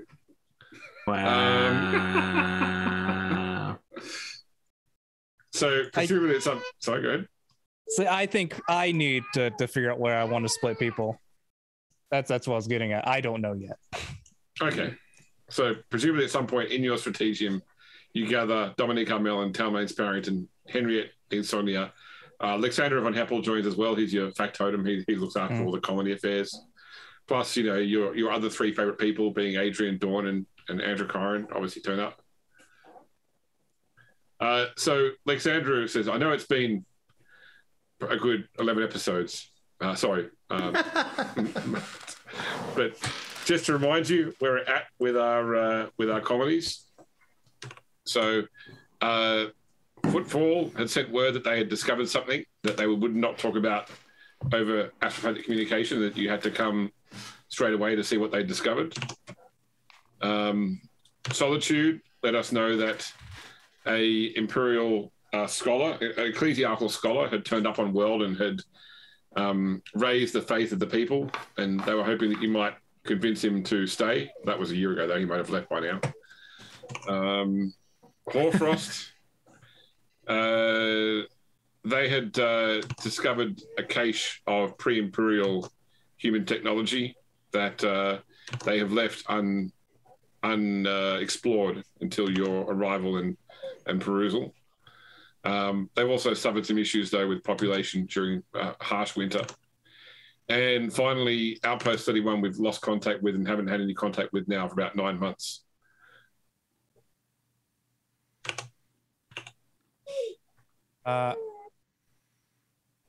Okay. So obviously the one with the Necrons, they're probably not going to let anybody else look at it. So I'll have to do that personally. Can I get a map, roughly, of the Expanse? Yep, I'll put it on the screen. All right, as this is happening, yep, Androchiron comes in with like a bunch of papers and like pillows and like the pillow is shaped really weird, and he's just like, excuse me, I was cleaning out the quarters that I've been staying in, and why is there all this frog paraphernalia in it? He just holds up posters of one frog, like 5 different shots from different angles, and like a frog plush pillow. Did Nero keep Horatio, or did Horatio stay on the ship? Horatio went with Nero. Yeah. I think Adrian just gives Androchiron just a really sad look. Oh, sorry. Did I interrupt something? No, Androchiron, you did not. Okay. So where is the meeting place for the Dark Elder? Like up here. Up there. And where's Footfall? Footfall is right here. Okay. And we know that between Footfall and where we need to go, the hive is through there. Yes. And where's my properties? So 3 of them are up here. 1 of them is down here. The one you've lost contact with is down here. Taking 2 birds with 1 stone, boys. Why solve the problem? Just land, drop off the sarcophagus, pop it open, and leave. We don't have to solve the problem when we get paid in full for its replacement. Skip the whole plot line.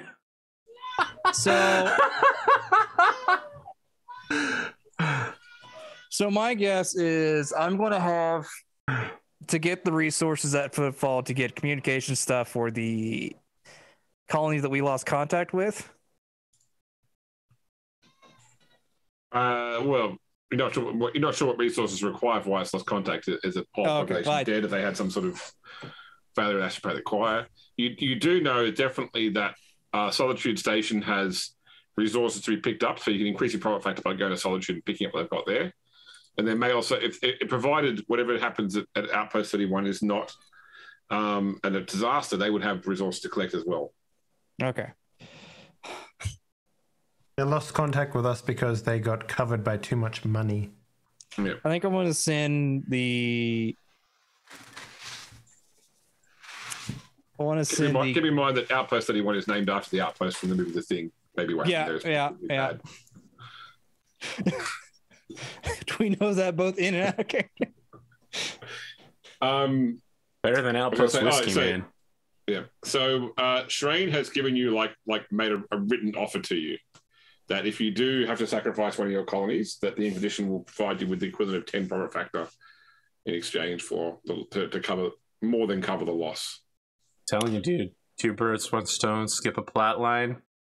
It's not a meme. It's straightforward. If I wanted to sacrifice, I wanted to sacrifice it on someone else's property, ideally.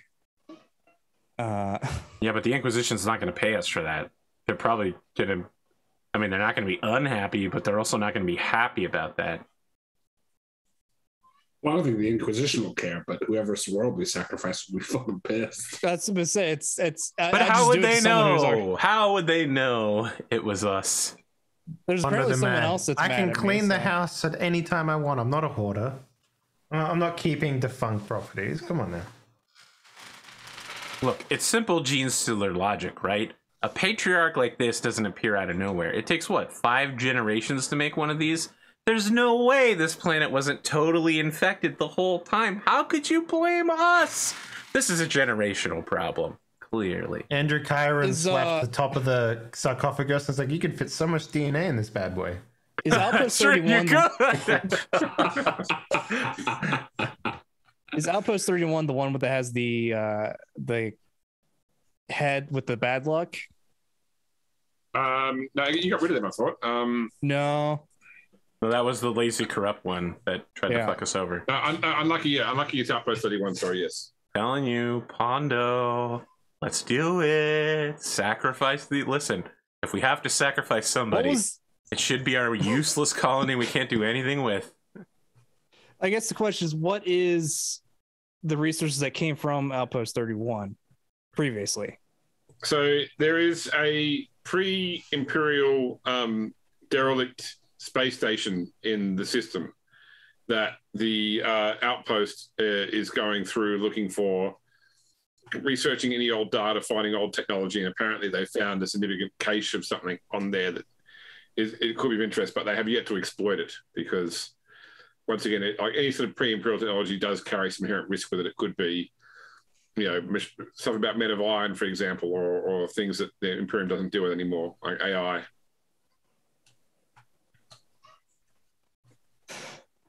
This is the problem. I want to do all pot lines.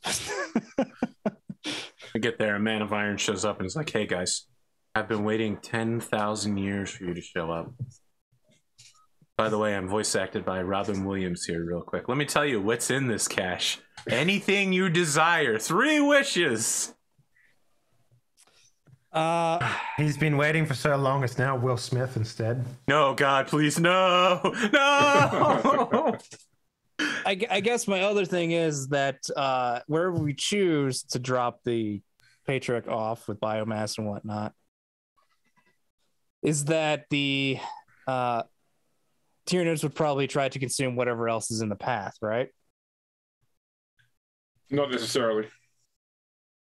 Ooh, wait a second. What if you drop it at footfall? That's a bad idea. Why? Because that's like the stopping point to get into the Expanse. It would be a definite way to kill the guy you don't like, though. Yes, it would be. And after, there's no way the Imperium is going to let this place sit with an alien fleet, right? If there's one place they're going to respond at, it's going to be a footfall, right? So they're absolutely going to do nothing. Like, there's no thing that they would stop at in order to cleanse the station. Which means, at the end of that, there's going to be a totally empty station for somebody to take over. Minus one administrator to take over. Well, it'd be a partially barren world, right? It's an asteroid, right? Footfall is just Footfall? like a... No, I thought Footfall was a full-on world. No. So Footfall is a series of asteroids connected together by chains with the... I'm telling you, man. There's a massive floating statue of the Emperor in the middle of it. I'm telling you. There is a populated planetoid filled with tech priests closer to the sun. Aren't they evil tech priests, though? Don't we actually know that they're evil tech priests? Yeah, they've deviated far from the regular. Yeah, they're tech heretics. Look, I'm telling you, there are several solutions here that are very Shreenish, but we could do them. You're going to have to make some difficult decisions, Lord Commodore. I'm aware. No, I just want to point out Androchiron didn't say any of this. I'm telling you, Pondo. Because Androchiron would never sacrifice footfall. But I'm telling you, I would sacrifice footfall because we hate everyone down there. Name one person on footfall who we care about. None. You don't know anyone there. The one guy from Casablanca, but... we don't really like them. They're criminals. And? Exactly. We could kill all of them. That's our business. What are you talking about? What? That's not our business. Our business is transporting fucking water vapor to Iacanthus. It's the last major haul we did last time I checked. What do you think we're smuggling here? Cuban cigars down the fucking the warp pass? Get past the feds? What illegal business do you have? For real, though. Killing all these criminals would have no effect on you. Killing everybody on footfall would stop nothing. It would be a temporary stopover.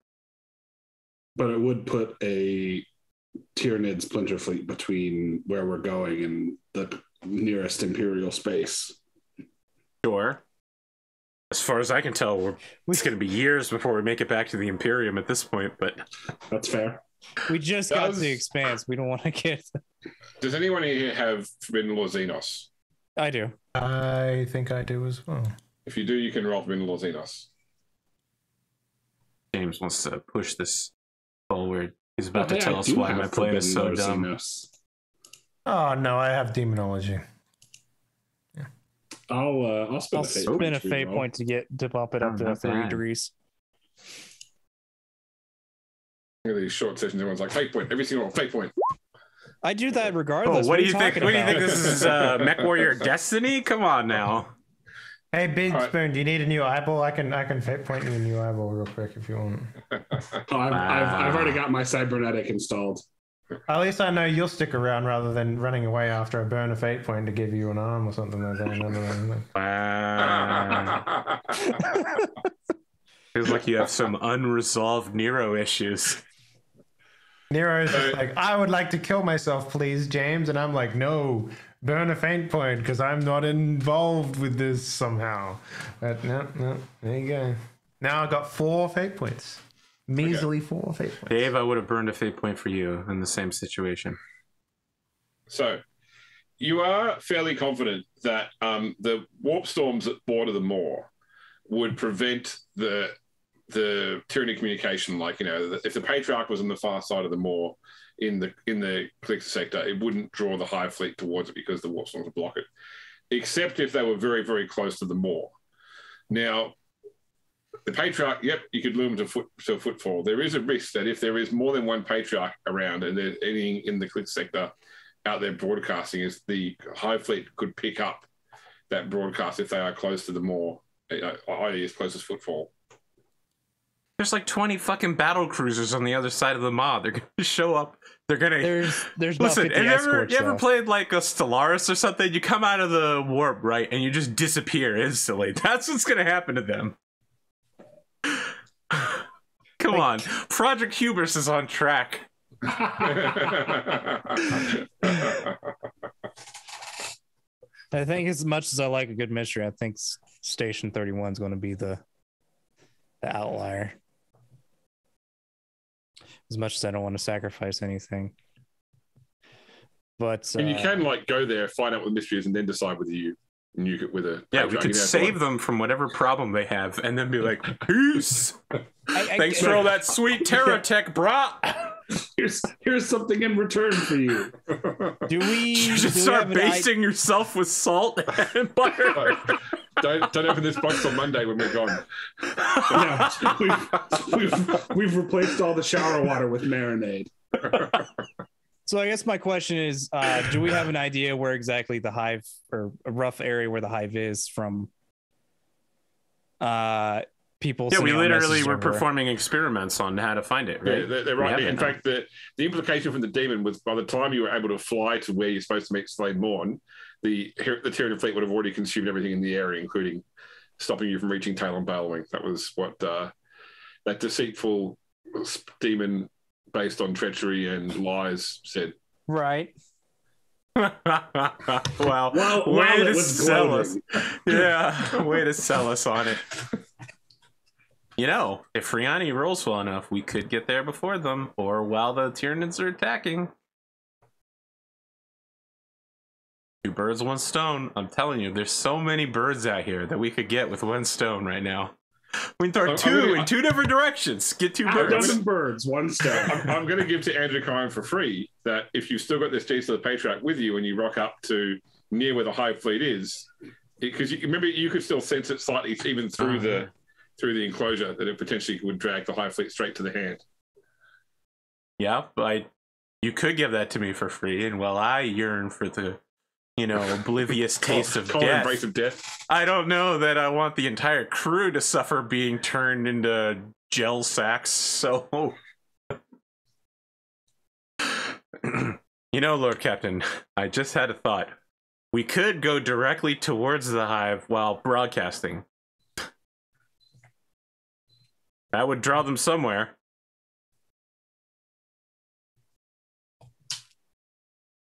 It's not a good thought, but I had it and I felt like sharing it. I look towards the cloaked figure in the corner and nod to see if he's approving. You get nothing at all. Okay.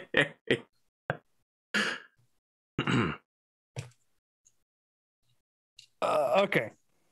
Look, do we have to decide this right now, Lord Captain? We probably have a whole week before the next time we meet in this room. Yes, I'd like we could to really get to think footfall. about this and how many of our enemies we could intentionally kill. Indeed. So we're gonna resolve this when we get to footfall. Is that right? Yep. Let's do that. Okay. What about that one guy we know is an arch traitor heretic, right? And he tried to steal your Station 13. What if we just dropped it on one of his planets? As an That was my first thought, that or the other rogue trader that hates me. What was his name? Bastion? Bastafal?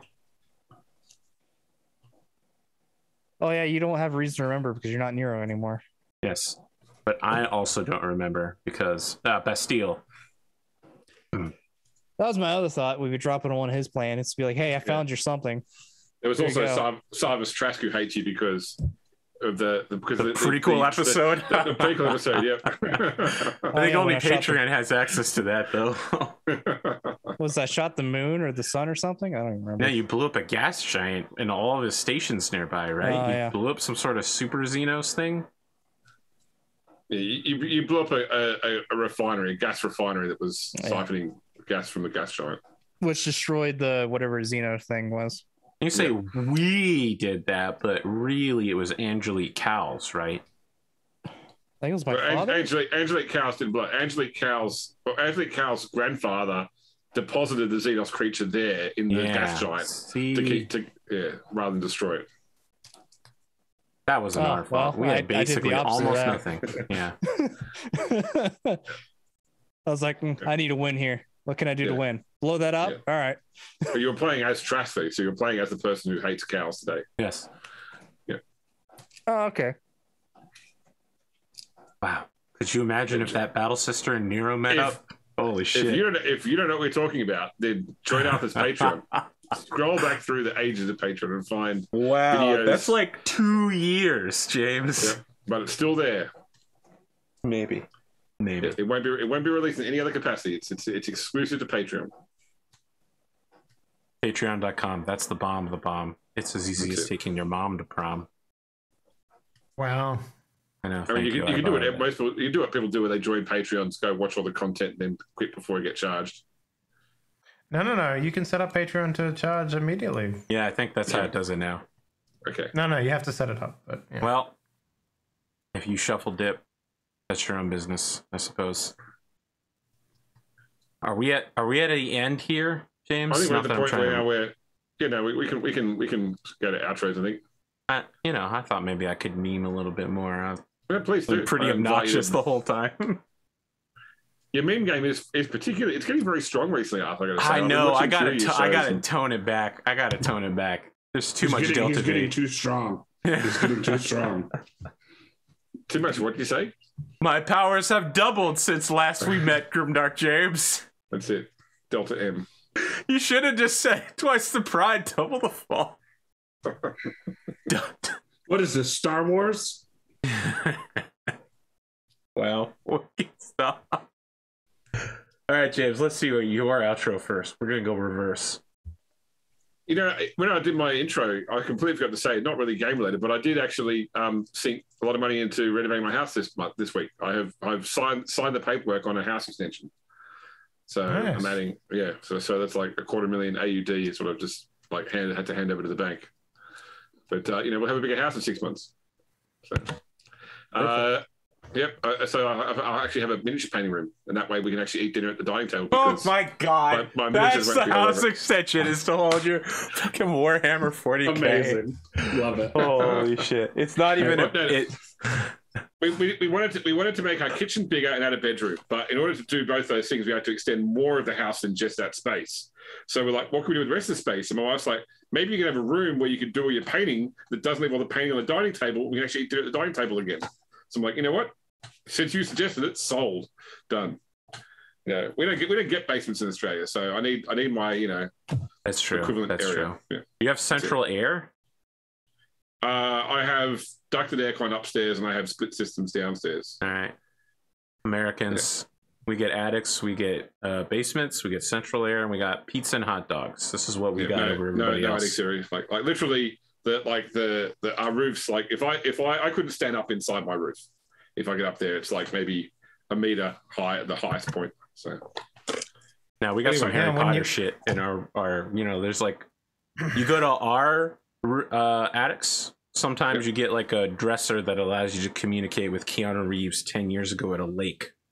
Okay, this is what happens in American attics. Is that a movie? I feel like that was a movie, right? Was it Keanu Reeves? With Sandra Bullock? Yeah, I haven't seen it. It was a mailbox. Mailbox. They communicate through the mailbox. That's yeah, right, but you know that there's plenty of, you go into the attic and you find some. Jumanji started in an attic, didn't it? Lion Witch in the Wardrobe. That's where the wardrobe was stored. Yeah, but that's not American, is it? I thought that was British. Yeah, British. Yeah, that's close enough. Yeah.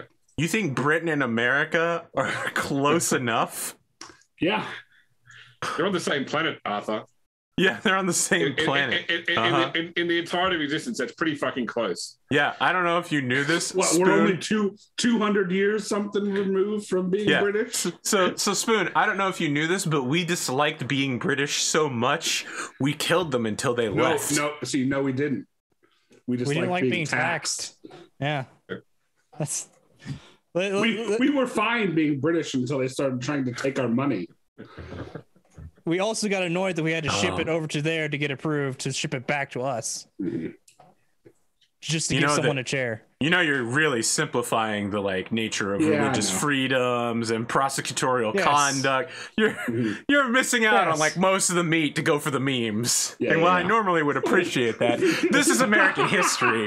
I feel a deep connection to my country. Yes. All of the puritanical religious beliefs that made us puritanical. Sir, it was Unitarians and others who came up with the maybe we should start a government where we don't tie ourselves to a religion, which was crazy at the time. People thought it couldn't work. Spoiler, it didn't. We just became a Christian nation anyway, but... Yeah. You call it the War for Independence, I call it Amarexit. Amarexit.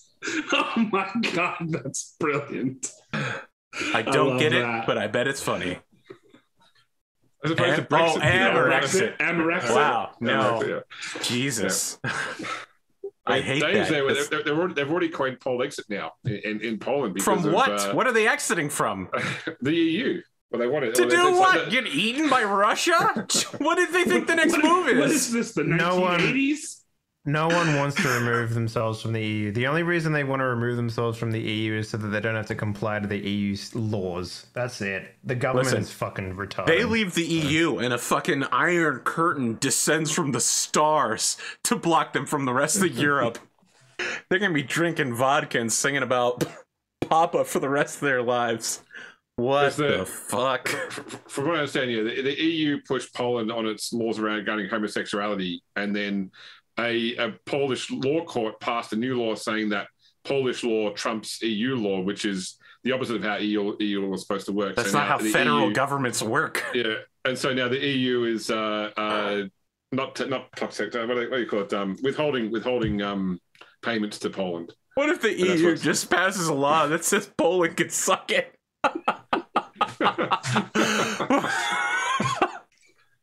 Am I right? This is what's going on, Dave, isn't it? This is what's happened there, Neil? Well, so instead of having government and state be different, right? Or, not be the same people, over here it's the same people. So the biggest problem we have is the government basically controls, basically the courts, which is really, really bad. So when it comes down to doing things like, hey, for whatever reason, we want to make it illegal for women to have abortions or do anything like that, right? They can just be like, yep, it's approved, no problems, no backfire or whatever. So there's a lot of issues with that, and now because of that goes against the EU law, which is to say that human rights are important.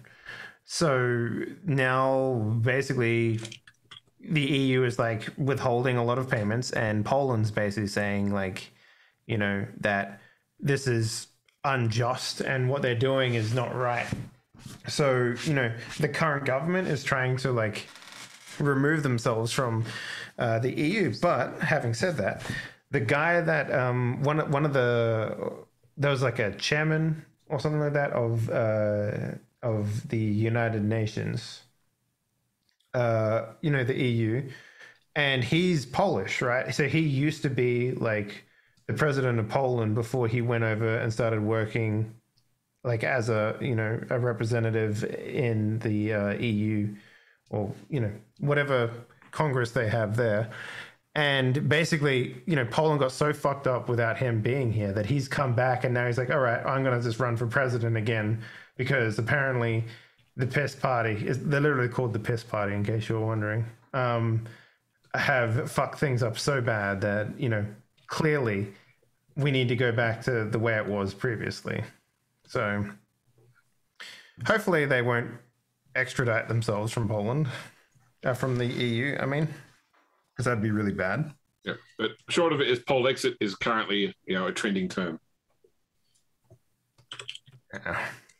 What else you got, James? I'm Grimdark James. You can find me back here next week for some more Rogue Trader, full length episode. It's not a week for Dawn Agreement this week. I got to back next week for that.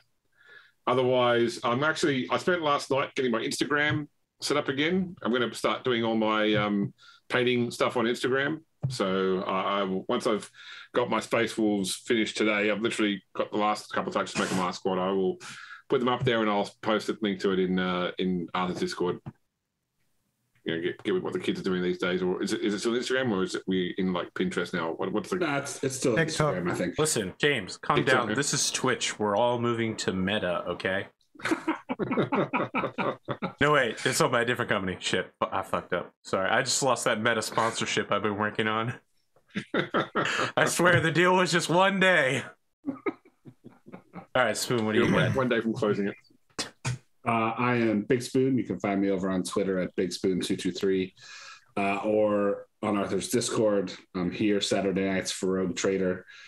And then I'm on Solaris Knights and Dawn Agreement. I got a match coming up with a duos match with Glimo in a couple weeks. Yeah, the Seth-isode. Yeah.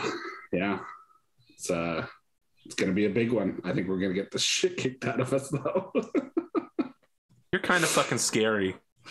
Yeah, but so is a Turkina and a Summoner. I mean, Saya already announced that she got a new mech specifically for this battle. Oh, yeah, that's right. So, can I say, AP, with Solaris Knights, that because whenever you put up new videos, they always go live for me at 1 a.m. in the morning. Now, I'm often about to go to bed at 1 a.m. But every time I see a new video live, I quickly jump onto it and check to see, is it like the mech that I sent you? No, okay, I'll watch that. The Orion? No, it's not there yet, James. Listen, it's in reserve, okay? Yeah. Don't listen. Seth will fight it eventually. He's the only one who can. Oh, fantastic. What are you worried about? Okay, this is Grimdark James, the man I had use a Mad Cat Prime A through D, and he never forgave me since that moment. I love that fight. I wanted to be the bad guy for that fight, but I gave it up so that I could participate as a player. And what did he say? He hated it. He hated the 5-man cat. It's a pack of cats. He roasted. When did I hate it? Roasted your infantry immediately. And all of my support vehicles. I was just running in circles. I was like, I don't know what to do. James just killing me from 25 hexes away. You were still into Fate Grand Order, so I was trying to give you some more time to play. From the future, I appreciate that. I played it a lot. We're out, though. We're out until Christmas. What else do you have, Spoon? Let's see. That's about it, man. That's all right. If you like games like Fate Grand Order and you enjoy Booba Waifu, let's talk to Henley, who can tell you more about Booba and Waifu. Can I? I would hope so. Anyway, thanks for running. Thanks for playing all that. I think we're going to do some Back for Blood after this, right, Pondo? Right. What happened to me? Yeah, you're in too. But, yeah, man. So yeah, I mean, I don't know. I'm still working away, slaving behind the computer and all this stuff. There's nothing better than making your own space, James. You know what I mean? Like nothing better. So I'm really hyped that you're gonna you're literally like, well, I can't fit my shit in this house anymore, so I will make my house bigger. Like it's the ultimate Chad move. Are you literally just like slapping a shipping container on the end of your house and then like building around it? Like what are you doing there? No. Like we're extending the house, like basically the entire back of the house extending back by about 3 meters. So about 10 feet going back, and then because we've got a decent sized back garden, so we can actually do that. But yeah, so we're gonna get like a new living area, bigger kitchen, another bedroom, new bathroom. Yeah, all in the space of 3 meters. Hell yeah. Well, 3 meters deep by like the width of the house, which is like 8.5 meters. So nice. That's awesome. Yeah. So I'm still waiting patiently for my standing desk to arrive. But other than that, I mean, just go follow my stuff. I'm more concerned about what the part of the builder said. It'd be really helpful if you could move out of the house for 4 months and just go live somewhere else while you build. Yeah. Why do they need the whole house though? Like, you know what I mean? Like, construction workers don't want you to see what they're doing. Yeah, there's also like laws, especially when it comes to things like tiling. There's laws about when you can't have people on site when there's construction work going on in Australia. All right, Ponder, what do you got? I am Ponder Upon the Mad. You can find me here on Saturdays, obviously. Occasionally with what's it called? Branch Simulator, whenever I get that done and sent over to AP. And sometimes with Dawn Agreement. I think I have an episode coming up this coming week. You got to catch up one day. Yeah, I'm like an episode behind everybody. Yeah, but he also just got knocked out, so he's in the same situation. The very start of the episode is going to be your message.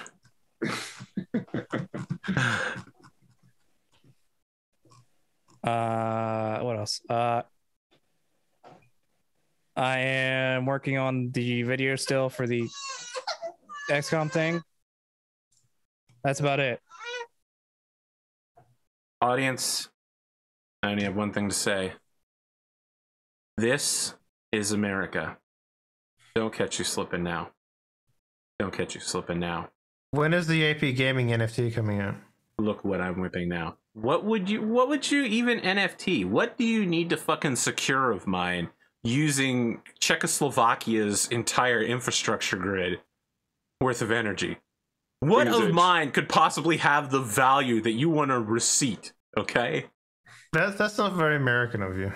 That's all I'm saying. Hating NFTs is as America as it fucking gets. They're a scam. We don't like snake oil salesmen here. We hang them from the fucking walls of the town.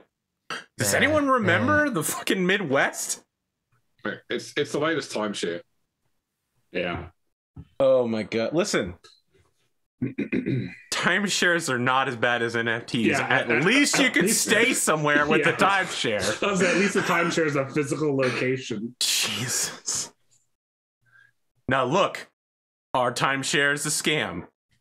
They're certainly not easy money, that's for sure. They're gonna be like, this is a vacation investment. How much would you normally spend on your vacation? You should put that into what you're about to do. No, I can't do it. I fucking hate those timeshare meetings. They're so bad. Our model is a trapezoid. No, please. Come on, James. I've had to sit there for 2 hours to listen to them just to get my goddamn tickets. At least you get someplace to stay at the end of it, James. What do you got with an NFT? You got a receipt for something you could just right-click and download off the fucking internet. What are you going to do with that? Print it out and warm yourself up by burning it? I have a friend who sold carbon credits. And I thought he must be like the ultimate salesman. To go to somewhere and take so much money in exchange for purely peace of mind that they are doing something to contribute to the environment.